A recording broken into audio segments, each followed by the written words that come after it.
Alrighty then. Und damit sind wir wieder auf Server 7 und machen fast nahtlos weiter an dieser Stelle, die da passiert. Denn ja, der Key ist natürlich da.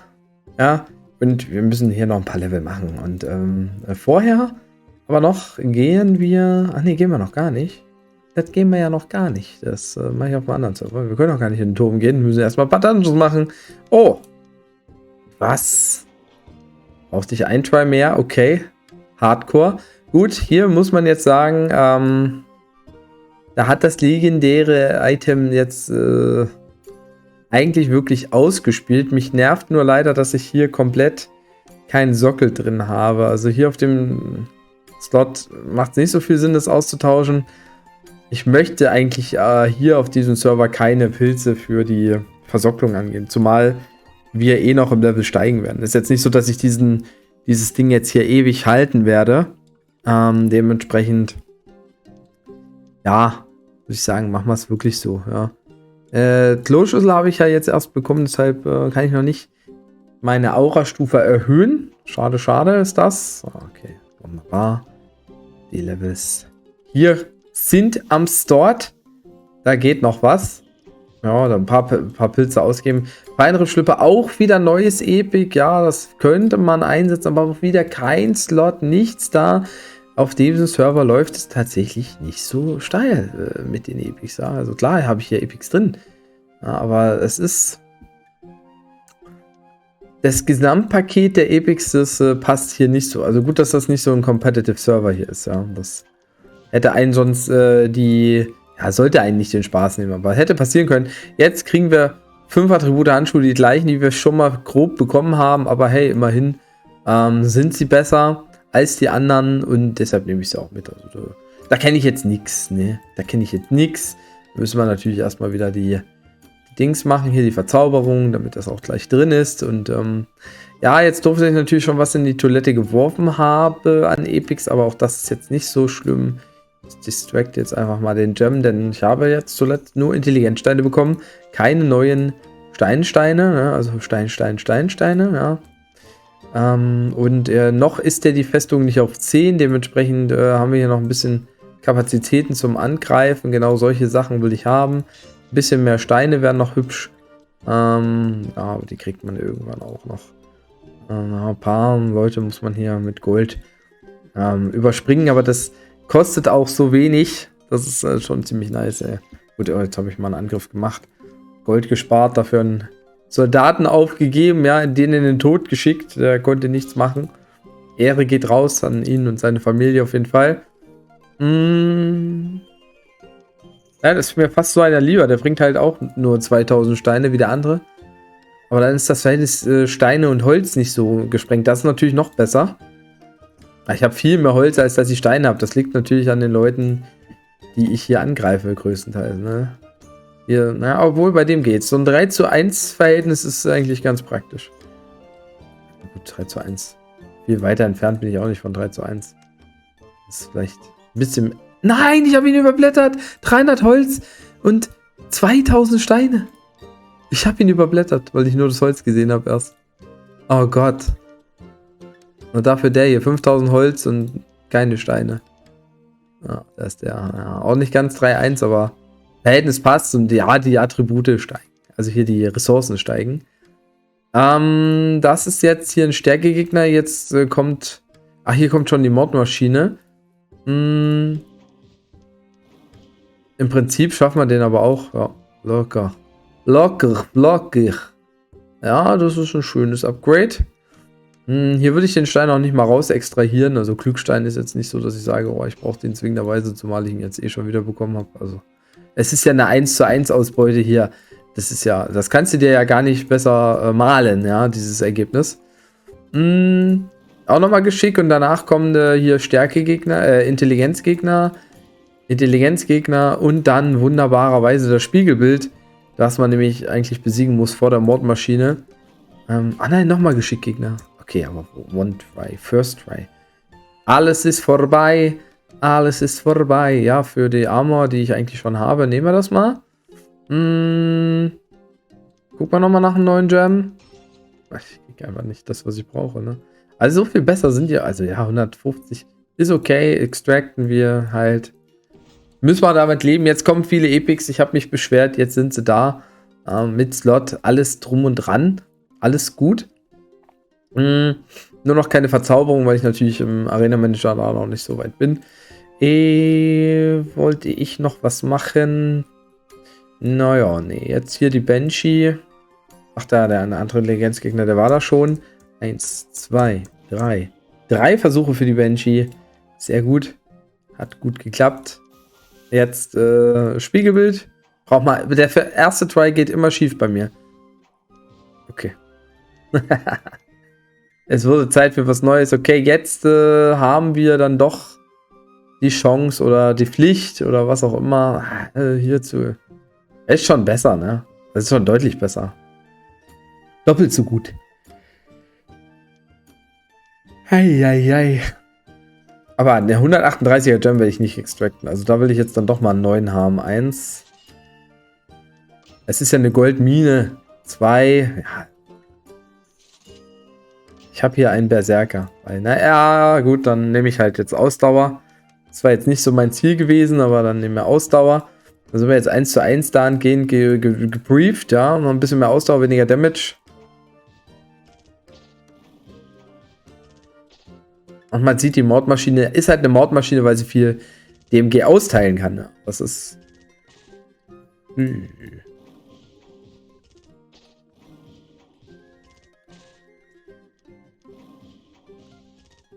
Da fehlen die Rages.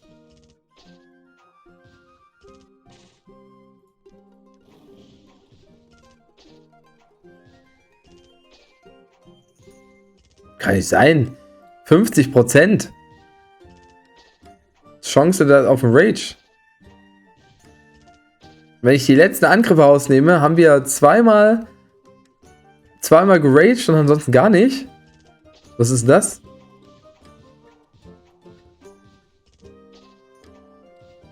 Oh, das war knapp. Aber so sieht es nämlich aus. Ja, so wird ein Shoot raus. Ja, 5-mal Ragen. Ja. Save the fight. Okay, haben wir gemacht. Oh ja, oh, die Waffe ist natürlich auch erheblich nochmal besser. Müssen wir auch mal Gem Socket reinballern. Das ist schon notwendig. Der Stein ist immer noch sehr, sehr gut. Jetzt haben wir die 90 Dungeons, okay.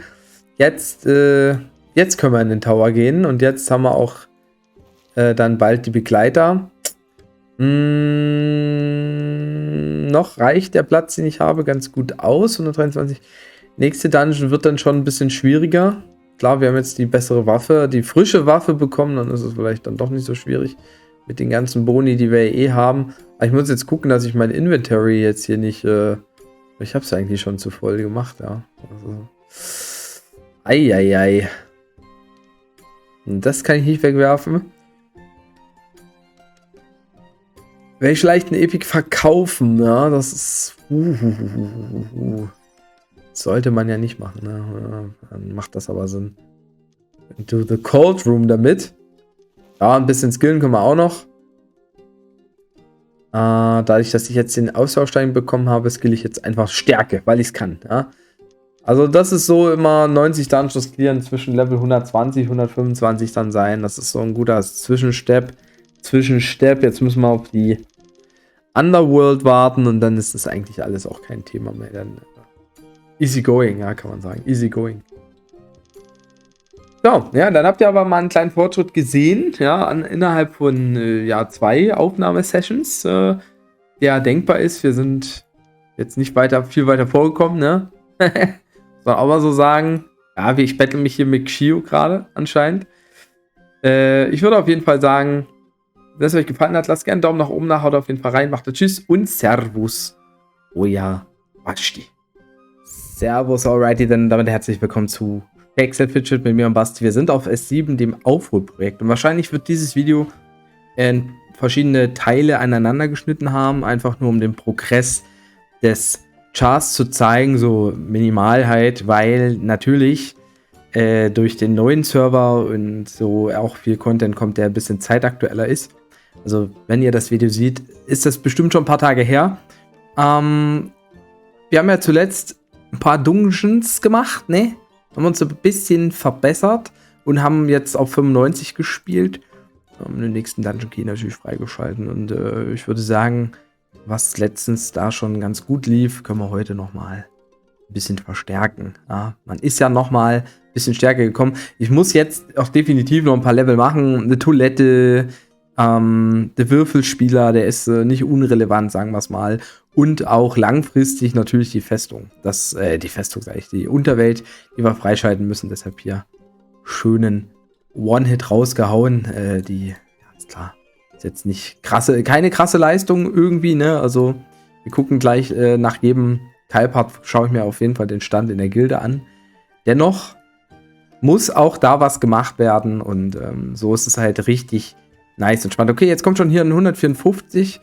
Da müssen wir erstmal hier weitergehen und ja, wir haben 400 mehr Stärke. Wir haben sogar mehr Ausdauer trotzdem. Also das ist schon ziemlich extrem stark. Ja, also das ist schon, da sind die Wahrscheinlichkeiten, die Dungeons zu besiegen, einfach auch schon wahrscheinlich 50% oder höher.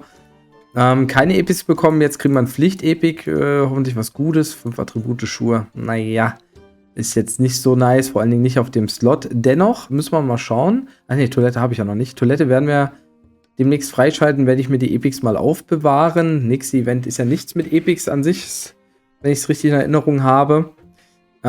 Muss auch jetzt nicht zwingend sein, aber hey, immerhin das Dämonenportal jetzt auch freigeschalten, ne? Auch wichtig. Wusste gar nicht, dass es mit 99 geht. Dachte irgendwie, das geht erst mit 100. Okay, gut, haben wir auch wieder was gelernt. Hier kam sogar noch ein 148er dran, den wir vorher machen müssten. Den machen wir auch noch. Damit kommen wir auf die 100. Aber was halt auch wichtig ist, kommt der Gold-Event und da ist es natürlich schon nicht schlecht, auch den Wirbelsturm freizuschalten. Bis dahin, ich weiß nicht, ob ich es schaffe, aber das lohnt sich zum Gold-Event halt extrem.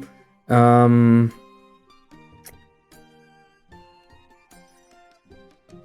wieso eigentlich zum Gold-Event? Ne, oder auch so auf Witches Dance ist doch, glaube ich, auch in der Kombination. Ne, ich glaube, es geht mir eher um Witches Dance, weil Gold-Event ist dann ja eigentlich wurscht. Zumindest von den Events her kommt das dann demnächst und da sollte man den Wirbelsturm auf jeden Fall freigeschalten haben und dann halt viele Etagen machen. Das wäre so ganz practical an dieser Stelle.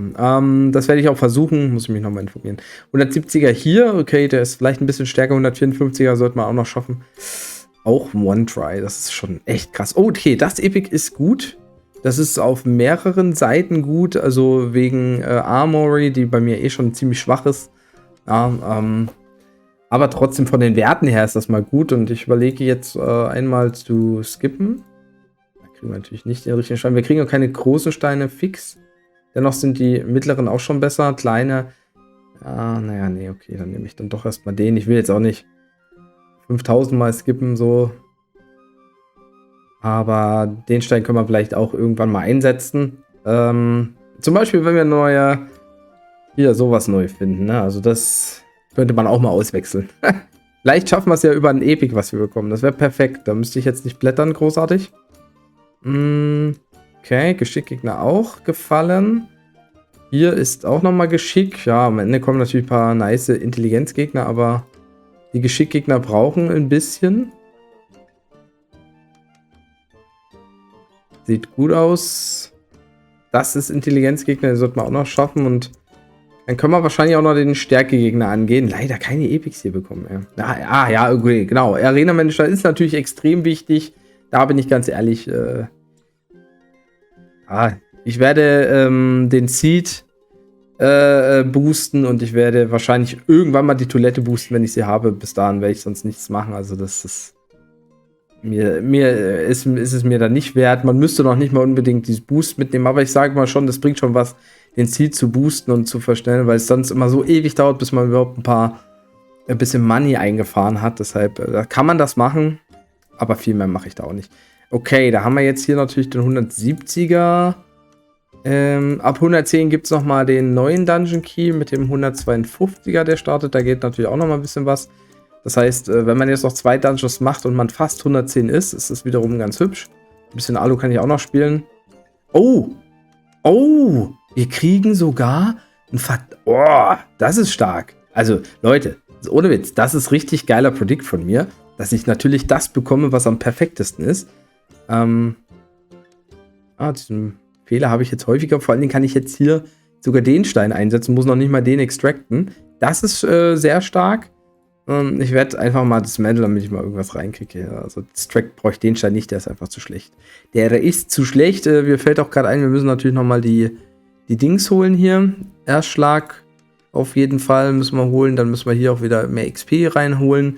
Also den werde ich ja so schnell nicht austauschen. Hier die beiden Items werde ich so schnell nicht austauschen, denke ich mal.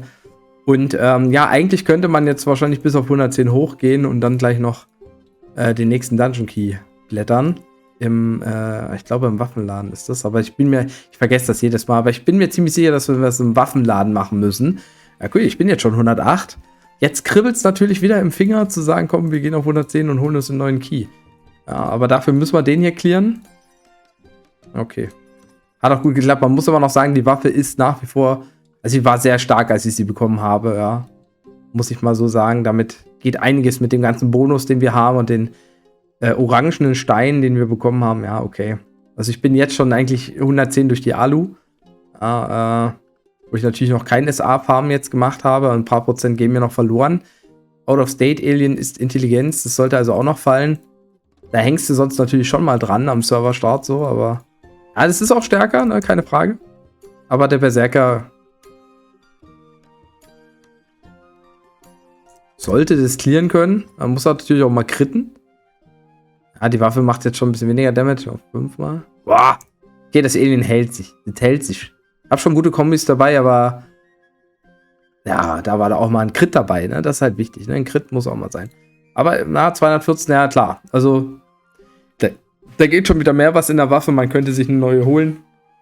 Aber hey, entspannt. Sind wir bei diesem Part jetzt erstmal auf 111.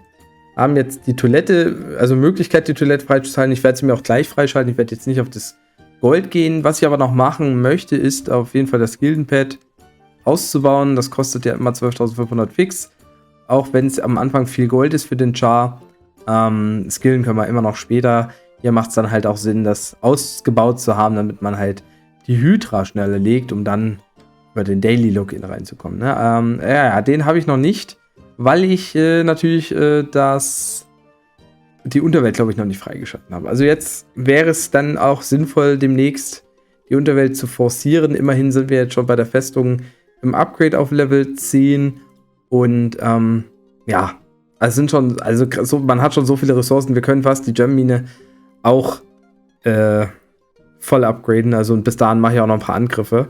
Und dann können wir das Herz der Unterwelt holen. Ich denke mal, ich werde jetzt nicht großartig die Festung hier skippen, aber ich überlege, die Gem Mine zu skippen. Das machen wir dann halt quasi in ein paar Tagen. So, und ja, dann geht das hier auch steil. Naja, ich muss gucken hier, ne, dass ich hier nicht abrutsche. Also wenn man das noch macht und die Dungeons, dann ist so Level 130, 140 ganz gut drin. Wenn man dann noch mal durch den Wirbelsturm hochgeht und auch die Schattenwelt, also wenn man so weit den Wirbelsturm und die Dungeons kommt, dass man auch in der Schattenwelt dann weitermacht, die Begleiter mit den Epics neu ausrüstet, dann kommst du dann halt theoretisch auch bis auf 220 wahrscheinlich oder so. Also das ist zwischen 200 und 220 auf jeden Fall. Also ich glaube, Tivit vorhin hat es gemacht, der hat dann einfach mal die Hölle gemacht, komplett, ja, ist dadurch auch schon von 180 auf über 200 gekommen, 205, also nur allein durch die Hölle. Und da sind dann natürlich auch ein paar Intelligenzgegner dabei. Also solche Steps könnte ich, wenn ich es ein bisschen krasser angehe, halt auch gehen. Aber es ist ja ein Aufholprojekt. Und deshalb, ich gönn's jedem, der hier geil so diesen geilen Progress macht. Ne? Wir gucken ja nochmal rein. Also, wie gesagt, Level 300 ist, ja klar, es geht jetzt doch langsamer voran. Na? Irgendwann kommt mal die Grenze, auch wenn das Universe wirklich sehr stark ausschöpft. Aber das ist schon wirklich stark. Auch Durchschnittslevel schon bald 200. Ritterhalle ist wirklich nicht schlecht. Also da bin ich einer der schlechtesten in der Ritterhalle, definitiv. Fast der schlechteste. Die muss ich dann halt auch mal nachziehen. Tatsächlich, ich greife echt wenig an. Ich muss mal schauen, dass ich noch mehr angreife. Dass ich auch mal das Glücksrad jetzt noch mitnehme. Aber Spins for the Day sind raus. Ich muss jetzt auf jeden Fall noch die Alu spielen. Und dann seht ihr noch mal einen anderen Part vielleicht. Oder ihr seht das Video halt einfach nur ein bisschen später. War jetzt doch ein bisschen länger schon, als ich ursprünglich dachte, dass es sein würde. Habe ich hier noch was vergessen? Nee, stand jetzt erstmal nicht. Leute, wir sind jetzt hier quasi auch schon wieder nach 0 Uhr, schon wieder nächster Tag hier, Sonntag, auf Server 7 und ich hatte gerade einen recht krassen Fight noch, den ich euch noch schnell zeigen will. Ich warte jetzt, dass die Festung auf 10 geht, bis dann versuche ich noch ein paar Ressourcen zu farmen, um dann die Gemmine hochzuholen, gegebenenfalls Herz der Unterwelt und natürlich aber auch die Ritterhalle ein bisschen hochzubringen. Ich muss halt schauen, wie viele Ressourcen ich insgesamt dann bis dahin noch zur Verfügung habe. Aber es wäre schon ganz praktisch, das Herz der Unterwelt noch zu bekommen, währenddessen Seelen-Event ist, ne? Weil dann hätte ich die Chance, einerseits mit dem Paket, was man ja kaufen kann, andererseits aber auch mit dem Gladiator-Trainer dann auch in der nächsten Zeit viel einfacher die Dungeons zu machen, weil den Gladiator-Trainer kriegen ja die Pilzer sowieso, das heißt den Damage, den man sich stackt auf die Crits, den holen sich ja viele Pilzer. Aber wir haben ja immer noch den Portal-Damage zur Verfügung. Wir haben dadurch halt ja immer noch einen großen Vorteil und den spart man sich dann auf. Dann ist das relativ easygoing auch, um hochzukommen. Ja? Also das wäre schon der Plan. Und den Fight, den ich jetzt hatte, also das war wirklich, ich habe ihn gewonnen, ja. Ich war jetzt so, ich dachte, am Ende des Tages mache ich einfach nochmal einen Fight. Und also was soll ich sagen? Das Ende ist schon sehr, sehr spannend, ja. Schaut es euch mal an, ja. Ich habe mir den Fight auch live angeguckt, dachte, oh, schöne Kombo, weniger Crits leider. Nicht so schlimm. Hier ein schöner Crit dabei gewesen. Und jetzt, muss er ja fallen. 2-mal hat er geblockt, 3-mal geblockt. 4-mal, 5-mal, 6-mal, 7-mal. Er hat 7-mal hintereinander geblockt. Eine Wahrscheinlichkeit von 25% gut. Man müsste jetzt alle Angriffe sehen. Er hat ja auch einige Angriffe nicht geblockt, ja. Aber trotzdem 7-mal hintereinander geblockt und ich wäre mit dem nächsten Schlag kaputt gewesen. Da dachte ich schon, wow. Aber es hat dann doch funktioniert. Also, so ein entspanntes Spielen macht auf jeden Fall Spaß. Ich schaue mal, dass ich heute vielleicht nochmal live komme zu Shakes and Fidget heute Abend. Ich weiß noch nicht, ob ich es schaffe, weil dann müssten wir auf Server 7 auf jeden Fall nochmal ein bisschen SA machen. Ich habe das jetzt immer von mich hergeschoben. Also ja, 70% ist jetzt okay, aber es ist halt auch nicht mega geil. Also, ne, wenn man hier guckt, da sind noch mal ein paar mehr Prozent definitiv drin. Und die kann man ja eigentlich ruhig mitnehmen. Also das wäre mal so das eine. Mal gucken, ob es klappt. Ich wünsche euch auf jeden Fall einen schönen Sonntag. Haut rein, macht Tschüss und Servus, euer Basti.